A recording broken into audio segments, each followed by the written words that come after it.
Hey free-to-play gang, welcome back to another video. So the game has been growing quite exponentially over the past 2 weeks. So as such, I want to take a look at some of the very common questions that I receive from you guys, and that is, who do I 6-star next? Okay, you can choose between Mona and Liling, that's totally fine. I know previously I said that Mona is going to be the better pick. I still stand by my decision. I think Mona is still going to be more helpful because she makes your runs a little bit faster and you don't need your phone to be on for as long as you need to. But if you desperately need to save resources for that one 6-star, then Liling can be a better choice. So naturally, I think your first 6-star has to be your farmer. I don't think anyone really disagrees with this, but then the question is, who do you 6-star next? But just for your quick information, I think Mona, Liling, and Tang Xuan make really good farmers, and more so for the early game, except for Liling. I think Liling becomes a really good farmer towards the end game, but that is not something that I would like to discuss right now. Right, so you have a bunch of Espers and you're not sure who to 6-star. Now, some of you guys might think that, oh, I have a legendary Esper, therefore I should make that a 6-star first. While that is not always a wrong decision, I think you can improve on that line of thought and try to figure out exactly what needs to be 6-star. So one very simple question that I'd like to ask you is, what are you missing right now?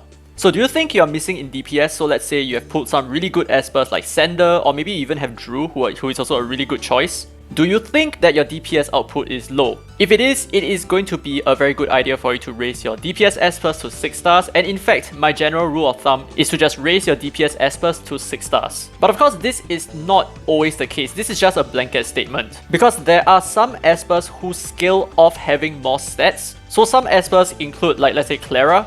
So Clara's, I think her first skill, it scales off her own max HP, so having her raised to 6 stars can actually be very helpful in your sustainability, in your survivability, and to make sure that, you know, all your Espers are always constantly topped up whenever she lands an attack. And also, it should be noted that Clara can almost certainly solo the entire K10 as long as she has decent speed and decent HP. And I have not actually tested this, but I think Clara can also solo APEP, but I think this could potentially take like 20 minutes. But anyway, it is Espers like Clara who can potentially make your run super easy in the sense that you have a fail-proof Esper. So there are some Espers like Clara who really deserves an early game 6 stars. So based on your lineup, do you think your DPS is lacking? Do you think some of your Espers can have like some significant improvement by being 6 stars?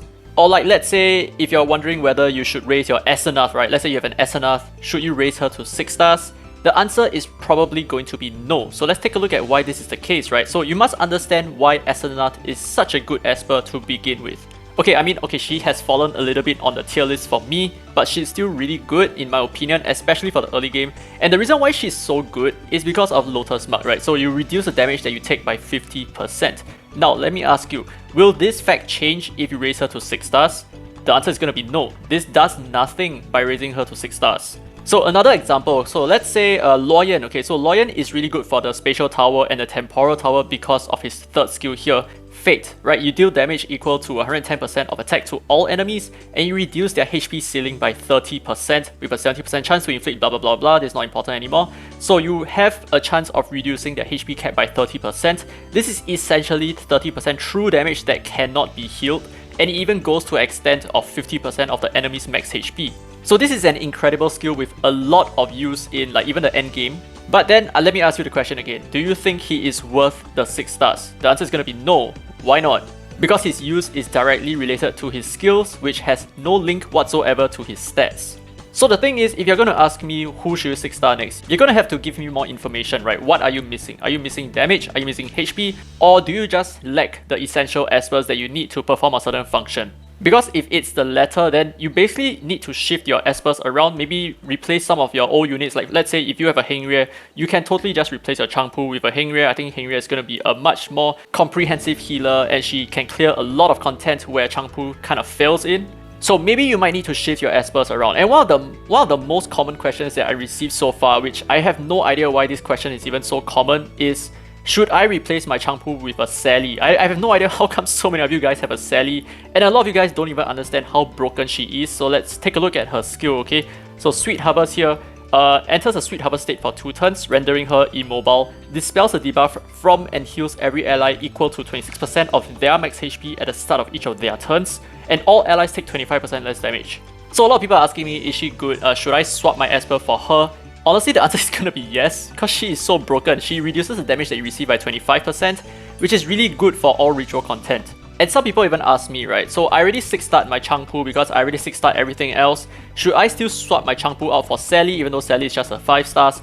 The answer is going to be yes. So now it's not even a question about whether your Esper is 5 stars or 6 stars. The question is whether or not your skills are so broken that makes you a better choice.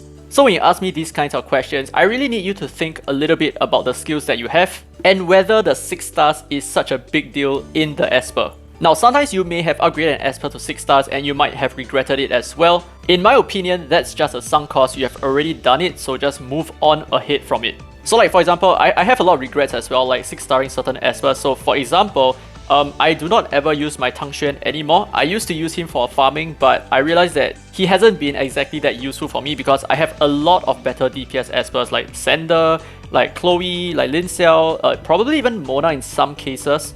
And of course, it's Drew, Tang Yun, and Chalmers.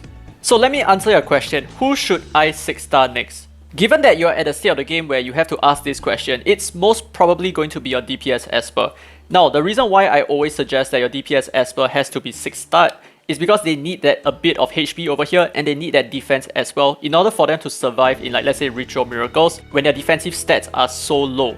And also raising them to 6 stars directly increases their attack, which means that you're going to be able to do a little bit more damage and potentially even clear waves much faster and therefore not needing the extra HP. So if you haven't yet raised your main DPS Espers to 6 stars, I suggest that should be your next goal.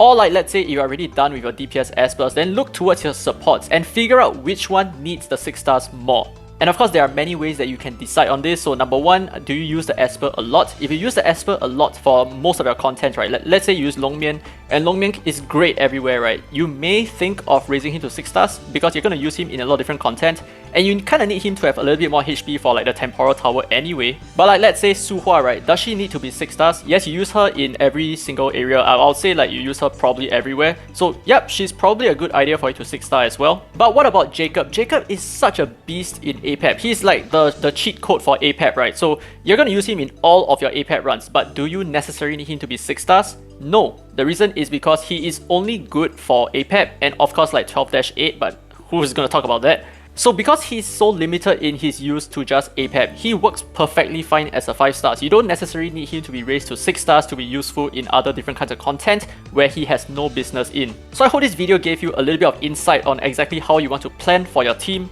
And I understand that this video is very broad and it can still be a little bit confusing because I'm not actually giving you the answer. I'm only giving you the tools so that you know how to craft whatever that you're trying to build.